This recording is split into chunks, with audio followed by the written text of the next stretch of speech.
کہ ہمارے honourable prime minister Shri Narendra Modi جی نے جو 9 سال میں جو جلوہ دکھایا، اپنی لیڈرشپ دکھائی، کہ اس پہ میں آپ تھوڑی وضاحت کرنا چاہتا ہوں کہ 2014 اس سے پہلے یو پی اے کی گورنمنٹ تھی. آفٹر 2014 کی اور honourable prime minister Shri Narendra Modi جی کم انٹو پاور. اب اس نے ان 9 سال کے عرصہ میں 2014 سے لے کر 2022 تک کیا کچھ کیا.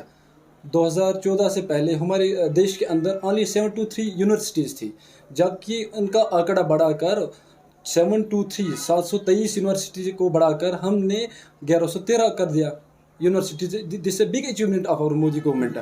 اس کے علاوہ ہماری اس دیش کے اندر یہاں پہ اونلی 7 ایمز تھے جو ایگزسٹ کر رہے تھے، اور ہماری سرکار دوارا 9 سال کے اندر ہم نے اس آنکڑے کو بڑھا کر 7 سے لے کر 22 تک کر دیا.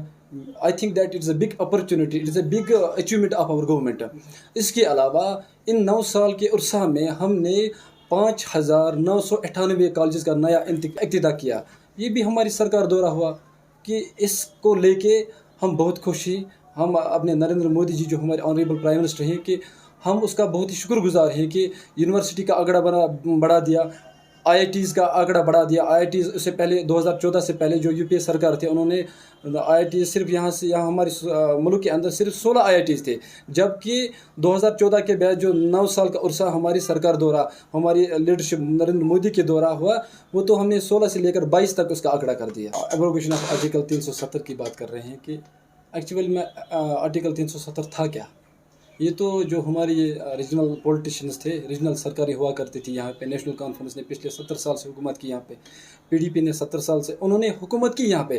اب ان کا سمجھو کہ یہ ان کے پاس ایک سمجھو کہ ان کا ذریعہ تھا، پولیٹکس کرنے کا ایک ذریعہ تھا ان کو. 370 جبکہ ہم نے I think that this was the big barrier between the Jammu and Kashmir and nation. ہمارے نیشن اور اسٹیٹ کے درمیان ایک بڑا گیپ تھا، ایک بڑا بیریئر تھا آرٹیکل 370. اب آپ کہہ رہے ہیں کہ 370 کو ہٹانے کے بعد آپ نے کیا کچھ کیا یہاں پہ. میں بتاؤں گا ہم نے کیا کچھ. we have done a lot many schemes that have been implemented at ground level. ہم نے بہت کچھ کیا. جو 2 ایمز ہم نے یہاں پہ دے دیے. جموں کے اندر 1 ایمز کا افتتاح کیا، ہماری سرکار دوارا ہوا. اور یہاں پہ اونتی پورہ میں ایک اور ایمز کا افتتاح کیا، ہماری سرکار دوارا ہوا. کیا یہ بگ اچیومنٹ نہیں ہے؟ کیا آرٹیکل کے بعد جو ہم نے کہا کہ ہم یہاں پہ ڈیولپمنٹ کریں گے، بے روزگاری کو ختم کریں گے، 60,000 ڈیلی ویجرز کو ہم نے ریگولرائز بھی کر دیا.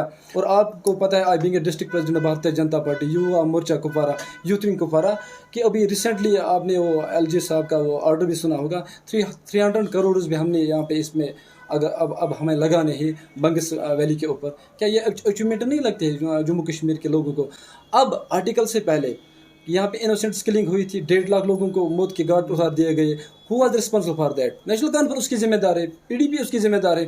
آج آپ مجھے ایک سنگل کیس دکھائے، آپ سنائے 2014 سے لے کر یہاں تک کیا انوسنٹ کلنگ ہوئی یا کسی کی جان چلی گئی؟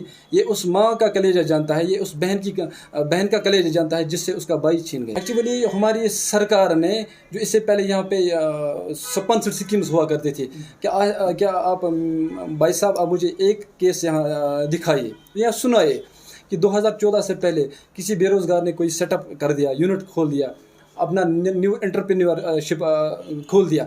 اس سے پہلے اگر 1 لاکھ روپے ہم لون لیتے تھے بینک سے، اس کے لیے گارنٹر ہوا کرتا تھا. آپ دیکھیے کہ اب آج ہماری سرکار دوارا، نریندر مودی جی دوارا، اس کی سرکار دوارا 2014 کے بعد ہم نے یہ امپلیمنٹ یہ قانون یہاں پہ کر دیا کہ جتنے بھی پڑھے لکھے جوانی، بے روزگار جوانی، اگر وہ اپنا سیٹ اپ کھولنا چاہتے ہیں، if they are interested, if they have the ability to do something, they can easily come into the ground and start their own businesses without guarantee. 10 lakh کا کوئی گارنٹی نہیں دینی ہوگی کسی بھی جوان کو. آرام سے اچھے سے اگر اس میں کلیجہ ہے، اس میں پوٹینشیل ہے، اس میں اگر ایبلٹی، تو آرام سے وہ اپنا سیٹ اپ کھول سکتے ہیں وداؤٹ گارنٹی. کیا یہ بڑی اچیومنٹ نہیں ہے ہماری سرکار دوارا؟ اس لیے ہم we are very much serious in unemployment. اس میں ہم بہت زیادہ سیریس ہیں. ہم چاہتے ہیں کہ آنے والے وقت میں، آنے والے دور میں ہم زیادہ سے زیادہ ٹورزم کو بڑھاوا دیں،